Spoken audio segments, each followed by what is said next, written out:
Hey guys, good morning. Welcome to Ronda TV. Ayan guys, nga po pala, dito tayo ay magtitinda. Charot. Ayan nga po pala ang aking first customer. Welcome po sa aming tindahan. Charot.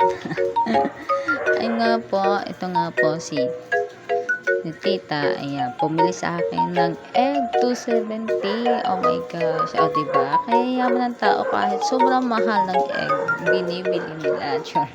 Siyempre, ang itlog po ay ito ay talagang gamitin, lalo na pagpasukan. Kahit sobrang mahal, ay no choice sila, charot. Kaya nga po pala, umikot-ikot ako dyan kasi apakanin ko may bibili ng dalawang itlog. Yung pala yellow. Ay, ano ba naman yun? Ay, kabingin ni Manang Rona. Oh, ayan. Kaya, tita, intay ka lang po dyan. Ayan. Tingnan mo ang aking size ng egg. Super kalalaki niyan. Oh. Kung makikita nyo, malalaki ang aming egg. Charot. Chika-chika lang si madam. Pero, kaya nga po pala.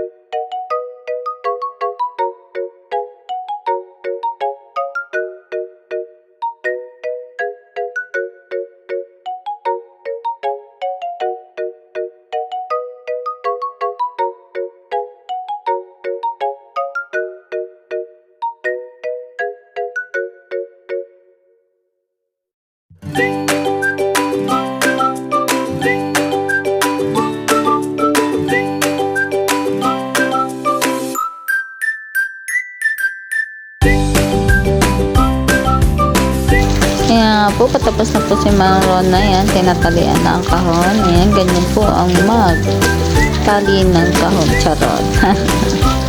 Ayan, para po sa hindi alam kung gusto mong mag-business ng slogan, ganyan lang po. Ayan. O, ayan, chika-chika lang. Ang dami mo lang sinabi yata dyan, Manong Rona. Ano naman mga pinagsasabi mo? Charot lang po. Siyempre, pag-usap lang po. At para hindi nakaka-board habang nag-ano na itlog, ayan, kwento-kwento lang. At dito ko na nga po pala tatapusin ang aking mini vlog. Maraming salamat po sa lahat ng manonood at pag-support kay Ronda TV. Bye-bye! Mwah! Mwah!